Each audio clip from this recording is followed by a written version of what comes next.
चलिए स्टूडेंट, आज शुरू करते हैं हम आप लोगों का स्ट्रक्चर ऑफ पैरामीशियम। ठीक है, पैरामीशियम भी जो आपके टॉपिक का बहुत ही इम्पोर्टेंट टॉपिक है।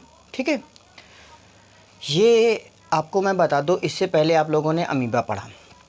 अमीबा के बाद अब आप पढ़ने जा रहे हैं पैरामीशियम। ठीक है, तो ये आपके सामने एक डायग्राम बना है किसका, पैरामीशियम का। ठीक है, तो आप पढ़ने जा रहे हैं स्ट्रक्चर ऑफ पैरामीशियम, पैरामीशियम की संरचना के बारे में। ठीक है, तो हम आपको सबसे पहले ये बता दें बेटे कि जो पैरामीशियम है ये भी क्या है, प्रोटोजोआ संघ का क्या है, जीव है।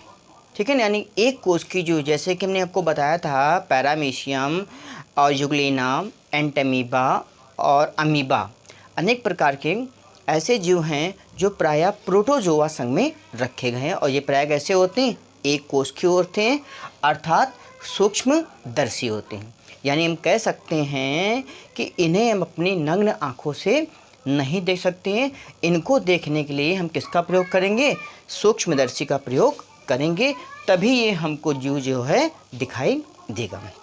चलिए हम बात कर लेते हैं आपके स्ट्रक्चर के बारे में। तो सबसे पहले हम आपको बता दें स्टूडेंट कि पैरामीशियम की जो खोज की थी वो वैज्ञानिक हिल ने की थी। किसने की थी, हिल वैज्ञानिक थे। इन्होंने पैरामीशियम की खोज की थी 1752 में।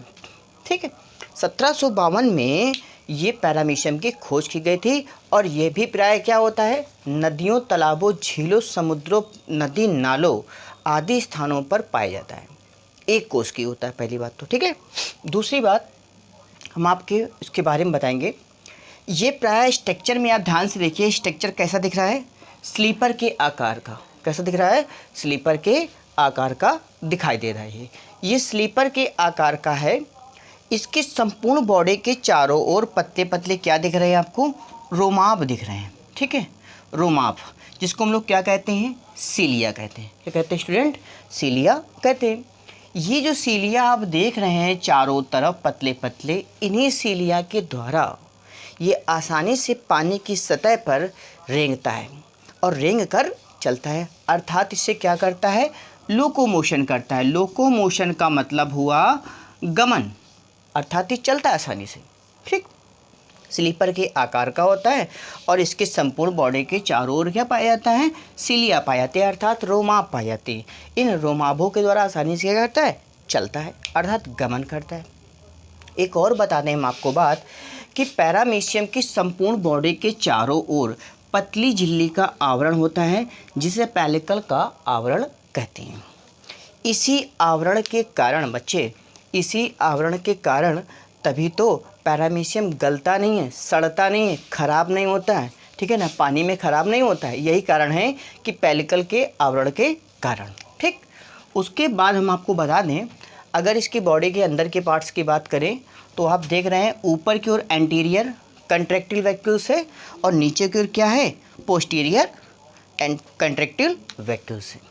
दो प्रकार के कंट्रैक्टाइल वैक्यूल्स आपको मैंने दिखाए हैं, एंटीरियर और ये पोस्टीरियर। बॉडी का अगर हम सही ढंग से भाग देखें तो ऊपरी भाग कैसा है, चपटा है। ठीक, निचला भाग थोड़ा सा नुकीला है। ठीक है, ऊपर भाग चौड़ा है, निचला भाग सकरा है। ऊपरी वाले भागों में एंटीरियर कंट्रैक्टाइल वैक्यूल पाई जाती है, निचले वाले भागों में पोस्टीरियर कंट्रैक्टाइल वैक्यूल पाई जाती है। कंट्रैक्टाइल वैक्यूल्स का काम क्या होता है, कंट्रैक्टाइल वैक्यूल जो होती है वो क्या करती है, जल के संतुलन में सहायक होती है। ये लिखा हुआ है, जल का जो संतुलन है उसको ये नियमित रूप से बनाए रखती है। ठीक, और आप देख रहे होंगे इसमें एक चीज़ और कि आपको केंद्रक दिखाई पड़ रहा है, इसको हम लोग लिखे हैं न्यूक्लियस। ये लिखा है मैक्रो और ये लिखा है माइक्रो। दो प्रकार के इसमें केंद्रक भी होते हैं, एक है माइक्रो और एक होता है मिक्रो। ठीक, दो प्रकार के, यानी कि इसको हम बोल सकते हैं लघु केंद्रक और इसको बोलते हैं गुरु केंद्रक। लघु मतलब छोटा, गुरु मतलब बड़ा। दो प्रकार के केंद्रक भी पाए जाते हैं जो प्रायः सेम के बीच के आकार की संरचना में दिखाई देते हैं। ठीक है बच्चे, दो प्रकार के केंद्रक, इनका काम क्या होता है, इन केंद्रकों का जो काम होता है दोनों का अलग अलग फंक्शन है बच्चे, बहुत ही ज़्यादा इम्पॉर्टेंट है। आप अपने मन से इसको लिखेंगे। दोनों का काम अलग है, फंक्शन अलग अलग है दोनों का। ये देख रहे हैं आप माइक्रो वाला, माइक्रो, और ये देख रहे हैं माइक्रो, ठीक है ना। ठीक है, दोनों अलग, यानी कि हम उसको बोल सकते हैं गुरु, ठीक है ना।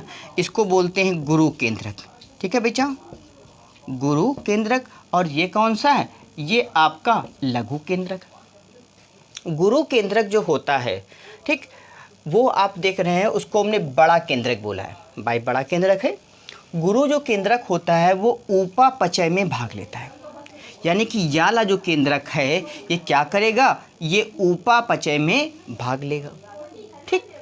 लेकिन जो छोटा वाला केंद्रक है जिसको हमने लघु केंद्रक बोला है, ये प्रजनन से संबंधित होता है। ये प्रजनन क्रिया करने में क्या होता है, सहायक होता है। बहुत इंपॉर्टेंट बात बताई आपको मैंने कि लघु और गुरु का मतलब बता दिया आपको बॉडी के अंदर। और देख लीजिए पार्ट स्टूडेंट, हम देख रहे हैं कि इसकी संपूर्ण बॉडी के अंदर ये गोल गोल रचनाएं पाई जा रही हैं, दिख रही है आपको। इस गोल गोल रचना को हमने कहीं पर नेमिंग लिखी है फूड वैक्यूल्स। बोर्ड पर ध्यान दीजिए, फूड वैक्यूल्स कहाँ लिखा है, ये लिखा है, ये लिखा है बच्चों फूड वैक्यूल्स, यानी कि खाद्य रिक्तिका। खाद्य रिक्तिका का काम क्या होता है, भोजन का संचय करने में, ठीक, ये काम होता है फूड वैक्यूल्स। इसकी संपूर्ण बॉडी के अंदर छोटे छोटे गोलाकार आकृति में फूड वैक्यूल्स क्या होते हैं, फैले होते हैं, ठीक, क्लियर। आगे देखिए हम क्या बताएंगे, पैरामीशियम के किनारों पर, पैरामीशियम के किनारे पर ओरल कैविटी पाई जाती है, ठीक। इसको बक्कल कैविटी भी बोल सकते हैं, माउथ पार्ट्स वाला है, ये इसका माउथ पार्ट्स है। इसी के द्वारा जब कोई भी सूक्ष्म जीव इसके नज़दीक आता है वो इस बक्कल कैविटी यानी कि ओरल कैविटी के द्वारा इसके अंदर पहुंच जाता है और फिर ये इसका क्या करता है, क्षरण कर लेता है। उसी प्रकार आप देख रहे हैं कि यहाँ पर एनाल पोर लिखा हुआ है, ठीक। एनाल पोर का काम क्या होता है, जो ये भोजन एब्जॉर्ब किया हुआ है, यानी पैरामीशियम जो भोजन ले चुका है उस भोजन का पाचन करेगा, डाइजेस्ट करेगा। डाइजेस्ट करने के बाद अपशिष्ट पदार्थों के रूप में ये एनाल पोर के द्वारा, यहीं से एनाल पोर के द्वारा भोजन को क्या कर देगा, पानी की सतह पर बाहर निकाल देता है, ठीक। ये इसका काम हुआ। क्लियर बात समझ आ रही है ना बच्चे कि क्या कैसे कार्य कर रहा है, ठीक। बहुत ही इजी ढंग है और कुछ खास आपको नहीं बताना है। और देख लीजिए एक छोटी सी बात आप ध्यान दीजिए इसमें कि ये देख रहे हैं आप कि ये थोड़ा सा मैं मिटा रहा हूँ यहाँ पर एक चीज़ समझाने के लिए आपको। देखिएगा यहाँ पर लिखा हुआ है साइटोप्लाज्म।